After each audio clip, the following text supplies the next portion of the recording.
ఆ నగని ఎక్కడో వెతికి తీయించేదాకా ఎవ్వర్ని విడిచిపెట్టను. లేపేయాలనే కుట్ర నువ్వే చేయగలవు అని.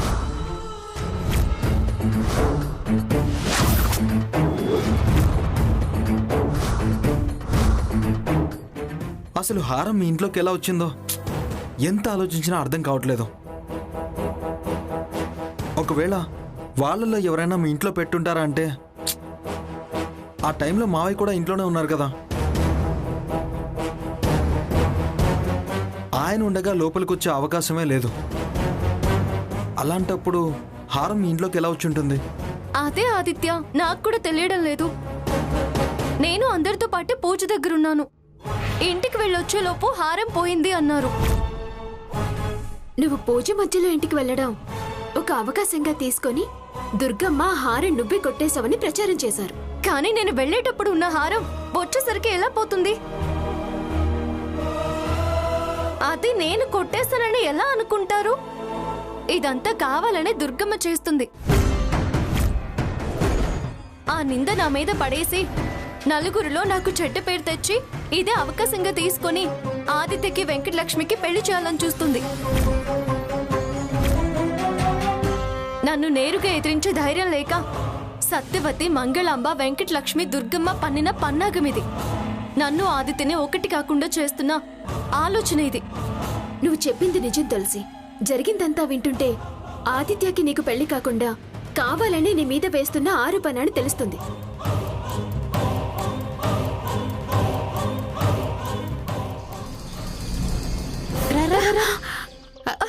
వెంకటలక్ష్మి, అంత విష్ణుమయ్య అన్నట్టు ఆ హారం తులసి ఇంట్లోకి ఎలా వెళ్ళిందే? నువ్వే అన్నావుగా కాకెత్తుకొచ్చిందా అని. కాకే ఎత్తుకెళ్ళిందేమో. కాకమ్మ కథలు నాకు చెప్పే. నువ్వే ఏదో కథ నడుపుంటావని నా అనుమానం. అనుమానం ఏంటి నా బొంద? ఇదే అక్కడ పెట్టుంటుంది. చెప్పవే నా తల్లి, ఎలా ఎలా అని ఆలోచించలేక నా బుర్ర బద్దలైపోతుంది. అబ్బా చెప్పవే, చెప్పు నా బంగారం కదా. అవును, నేనే దానింట్లో పెట్టాను. ఎప్పుడు, ఎలా, ఎందుకు? అసలు దాన్ని బీరువాలో పెట్టాలన్న ఆలోచన ఎట్లా వచ్చిందే? అమ్మవారి మెళ్ళలో ఉన్న హారాన్ని ఎలా తీసుకెళ్ళావే? నేనే అమ్మవారి మెళ్ళలో ఉన్న హారం తీయలేదు. అమ్మవారి మెళ్ళో నువ్వు హారం తీయలేదా? మరి ఆ హారం ఎక్కడిది? అమ్మవారి మెళ్ళో హారం నేను తీశాను. నువ్వు తీసావా?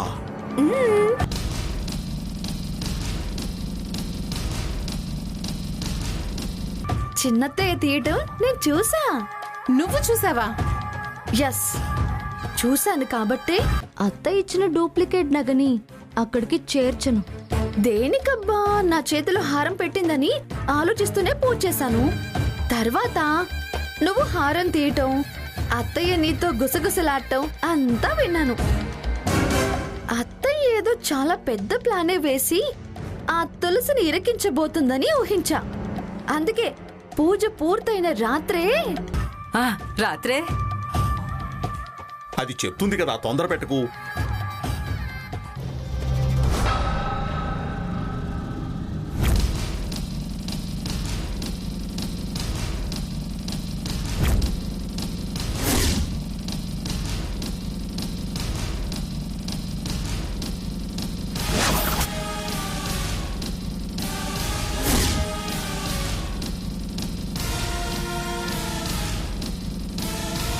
తులసి, నువ్వైపోయావే. అత్తయ్య ముందు నిన్ను టోటల్ గా బుక్ చేసి నీ కథకు ముగింపు పలకడానికే ఈ హారం స్క్రిప్ట్ తయారు చేసింది. నువ్వు అవుట్. నీ స్టోరీ ఫినిష్.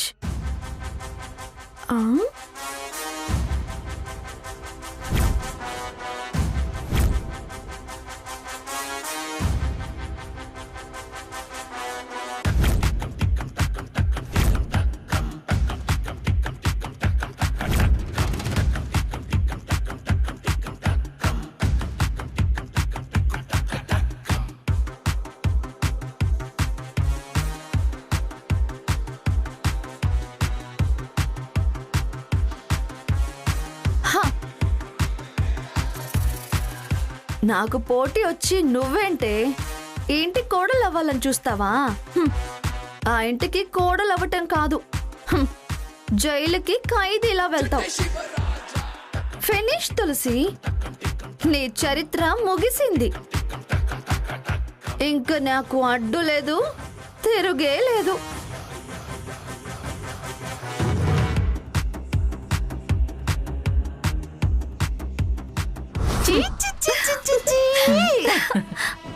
నా తల్లే, నా బంగారమే. అయ్యో నా బంగారు తల్లి. బంగారు కొండ. అబ్బబ్బబ్బబ్బబ్బ. అయ్యో నా మనవరాలు అనిపించుకున్నావే. నేను తలెత్తుకుని తిరిగే పని చేసావు. ఎంత గొప్పగా దాన్ని దెబ్బ కొట్టావే. దాన్ని తలెత్తుకోకుండా చేసావు. తింగరబుచ్చి అనే దాన్ని తలంచుకునేలా చేసావు. చాలా తెలివిగా రెచ్చగొట్టావు. ఎప్పుడు ఏదో ఒక ముద్రష్ట పని చేసి మాతో మొట్టిగా తినేదాన్ని. మొట్టమొదటిసారి అబ్బబ్బబ్బబ్బా, నీ జీవితంలో ఒక మంచి పని చేసావే. మరి నేనంటే ఏమనుకున్నారు? ఇన్నాళ్లకి పగ తీర్చుకునే అవకాశం వచ్చింది. దానికి గట్టిగానే బుద్ధి చెప్పాను. నా తల్లే నువ్వు చేసిన ఘనకార్యానికి ఆనందంతో నా గుండె నొప్పి మాయమైపోయింది. ఛాతీ 4 అంగుళాలు పెరిగినట్టుంది. తల్లి, నువ్వు చేసిన మహత్కార్యానికి నీ పేరు మీద మన ఊర్లో అన్నదానం చేయిస్తా. నీ ఇష్టం నాన్న, నువ్వేం చేసినా నాకు సంతోషమే. అవన్నీ తర్వాత.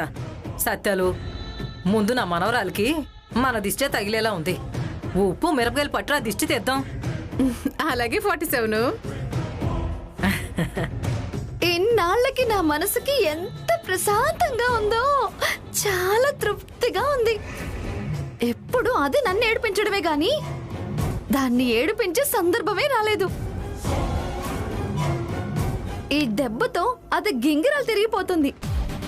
దాని కళ్ళల్లో నీళ్లు సుడులు తిరుగుతాయి. ఉత్తి సుడులు తిరగటం ఏంటే తెంగరదానా? కట్ట తెగిన వరదలా కన్నీళ్లు కార్చి అది ఎక్కి ఎక్కి ఏడటం ఖాయం. లేవే వెంకటలక్ష్మి.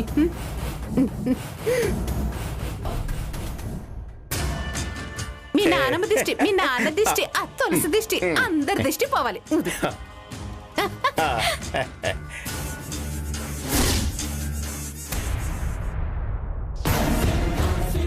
ప్రియా, ఆగు.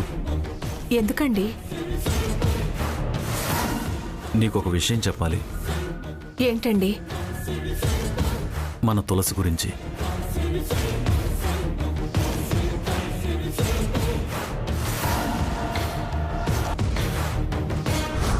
పంతులు గారు, అక్క, పచ్చల హారం వెయ్యకుండానే పూజ చేసేసావు. ఎవరో దీనికి పూజా ఫలం దక్కకూడదని లేపేసినట్టున్నారు.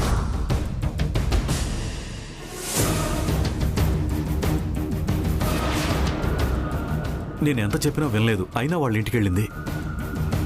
ఏంటండి మీరు చెప్పేది? అవును ప్రియా,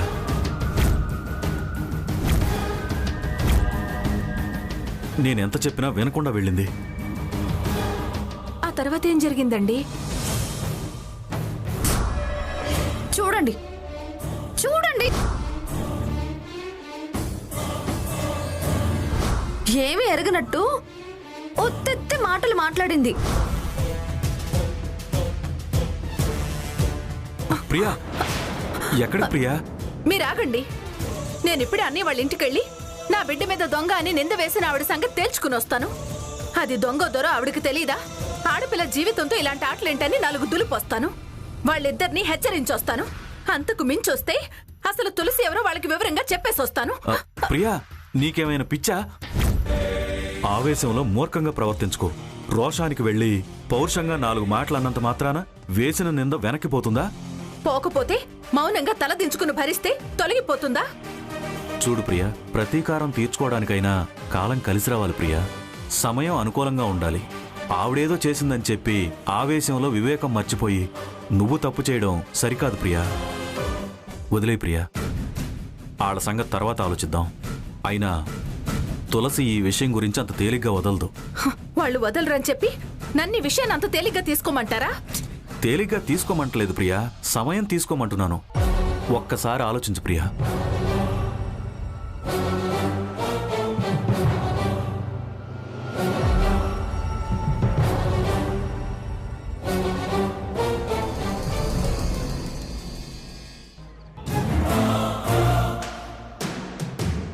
వంశపారంపర్యంగా వస్తున్న పచ్చలహారాన్ని అది కాజేసుకుపోయింది.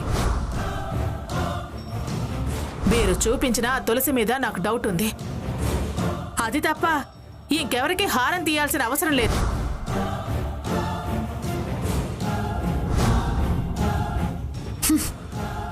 చూడండి చూడండి, వంశపారంపర్యంగా వస్తున్న ఈ హారమే చెప్పింది ఈ ఇంటికి కాబోయే కోడలెవరో, ఈ ఇంటి ఆస్తులు దోచుకునేదెవరో.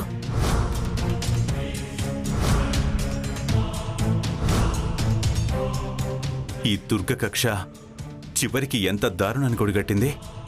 దొంగ అనే నింద వేసి ప్రచారం చేసి అందరి ద్వేషానికి తులసిని బలి చేయాలని చూస్తుంది. ఛ! ఇంత మనసులేని మనిషిని నేనెక్కడా చూడలేదు. ఎలా ఉండే దుర్గ ఎలా మారింది?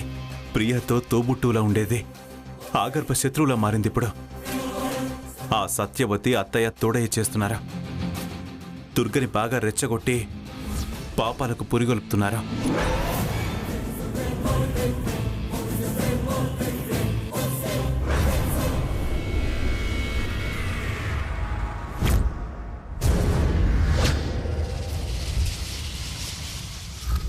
ఏంటి అలా కూర్చుని అంత దీర్ఘంగా ఆలోచిస్తున్నారు?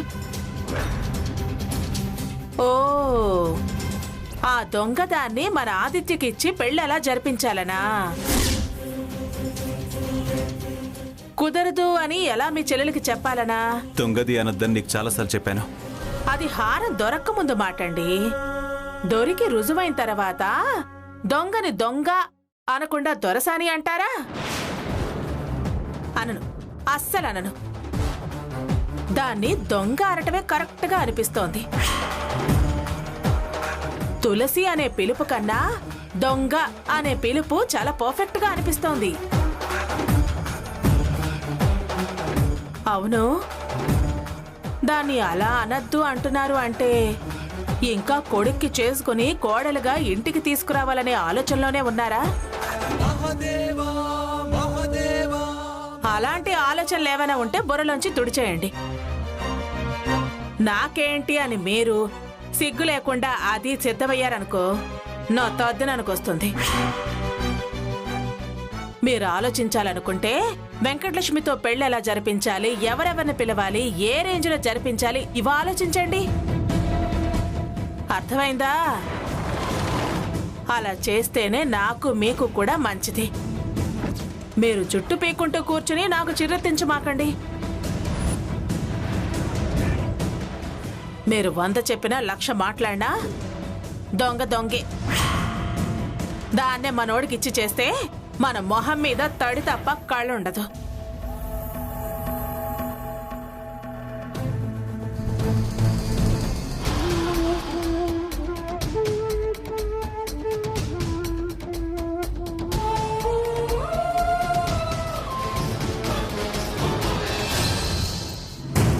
దుర్గా, ఒక్క నిమిషం.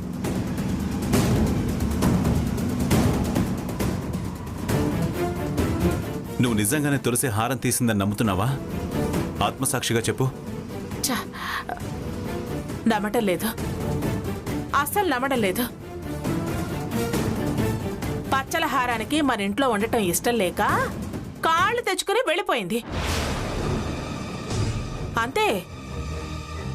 నమ్ముతున్నావా అని ఎంత బాగా అడుగుతున్నారండి. 100కి 110 సార్లు నమ్ముతున్నాను.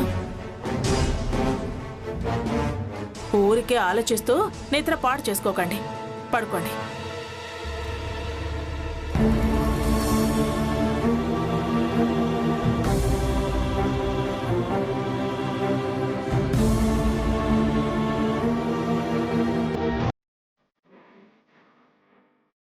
ఎవరో దీనికి పూజా ఫలం దక్కకూడదని లేపేసినట్టున్నారు. ఇంకా అల్లరి పాలు కాకముందే మర్యాదగా అమ్మవారికి హారం ఇచ్చేసే. లేపేయాలనే కుట్ర నువ్వే చేయగలవు అని. నీ గుట్టు రట్టయింది. ఇదేం పద్ధతని అడగడానికి వచ్చాం. దొంగని దొంగ అనొద్దు అనటం వేళకోళమా?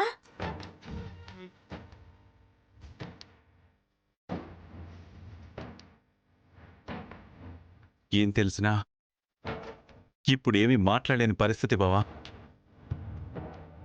హారం దొరికింది కదా, దొంగ ఎవరో తెలిసింది కదా, ఇంకా పోలీసులు కేసులు ఇవన్నీ ఎందుకు చెప్పు?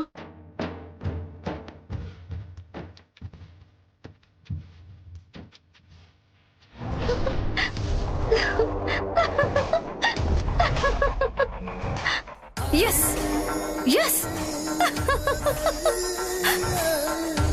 ఇంక నీ పని అయిపోయిందే తులసి. అంతా భ్రాంతియేనా జీవితాన అంటూ అలా ప్రకాశం బ్యారేజ్ మీద, లేకపోతే పానకాల స్వామి గుడి మెట్ల మీద, అదే కాకపోతే ఏ నొయ్యో గుయ్యో చూసుకోవాల్సిందే. లేకపోతే ఈ వెంకటలక్ష్మికి అడ్డొస్తావా? నాకు ఆదిత్యకి పెళ్లి జరగకుండా అడ్డు వేద్దాం అనుకున్నావు కదూ. చూడు, చివరికి నీ బతుకు ఎవరికి అర్థం కాకుండా అయిపోయింది. పాపం తులసి గూడు లేని గువ్వలా అయిపోయింది.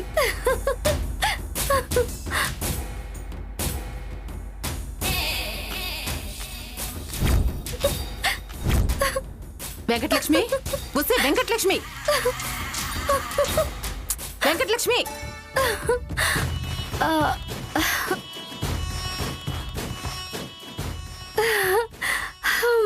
ఏంటే నిద్రలో అలా కలవరిస్తున్నావు? అవును చిన్నత్తయ్య, నీ మొహంలా ఉంది.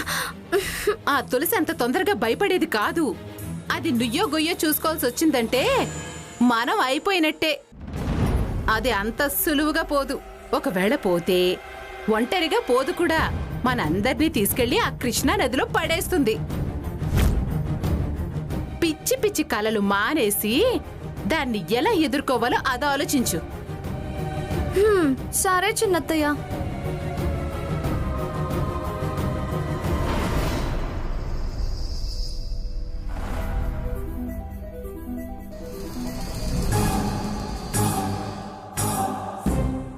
తులసి, ఏంటి? నీ గుట్టు రట్టయింది. ఇదేం పద్ధతని అడగడానికి వచ్చాం. గుట్టేంటి, రట్టవడమేంటి? ఏంటో నువ్వే చూడు.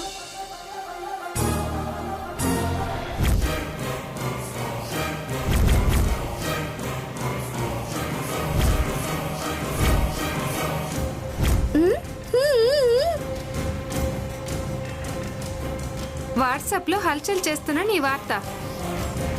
అంజనంలో దొరికిన దొంగ, పూజకు పిలిస్తే హారం నొక్కేసిన జాణ, అయిన వాళ్ళ ఇంట్లోనే ఘోరం. చూడు ఎలా అంజనంలో నీ ఫోటో, నీ ఇంట్లో బీరువాలో హారం చాలా క్లియర్ గా ఫోటోలో ఉంది. మంచి మంచి అనుకున్నాం. ఇదేనండి మంచి. ఒక పోలీస్ అయిన మేనకోడలు అయ్యుండి, ఒక పోలీస్ అయిన కూతురు అయ్యుండి, మరో పోలీస్ అతన్ని ప్రేమించి, ఇదేం పని?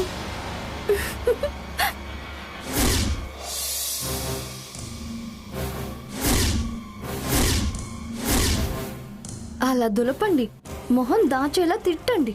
మీ తిట్లకు దానికేమాత్రం రోషమున్నా పౌరుషమున్నా ఊరేసుకోవాలి. ఇంతకాలం నా బతుకు నవ్వులు పాల్చేశావు. ఇప్పుడేం చేస్తావే పిచ్చి మొహందానా? నిన్ను పూజకు పిలిచిందే ఇందుకు, నిందలు వేసి నిన్నింటికి రాకుండా చేయాలనే. ఓహో, ఇదంతా నీ పని వెంకటలక్ష్మి, చెప్తా. ఈ వీడియోని తీసి ఫేస్బుక్ లో, వాట్సాప్ లో ఎవరు అప్లోడ్ చేశారు? ఎవరికి తెలుసు? మా నెంబర్కి మెసేజ్ వచ్చింది, ఫేస్బుక్ లో కనిపించింది. చూడండి, ఇప్పుడు నేనేం చెప్పినా మీరు నమ్మరు. నాకు నిజంగా ఏమీ తెలియదు. చెప్పినా మీరు అర్థం చేసుకోరు. నేనేంటో, నా నిజాయితీ ఏంటో తెలియచెప్పే టైం వస్తుంది. నన్ను నేను నిప్పు అని నిరూపించుకుంటాను. ఈ తప్పుడు పని చేసిన వాళ్ళు ఎవరో బయట పెడతాను. గోడ చాటున నక్కి ఇప్పుడు సంతోషపడుతూ చంకలు గుద్దుకునే వాళ్ళ వీపు చంపలు మీ ముందు పగలగొడతాను. ఇవాళ నన్ను దొంగ అన్న మీరే అసలైన దొంగని చీకొట్టేలా చేస్తా.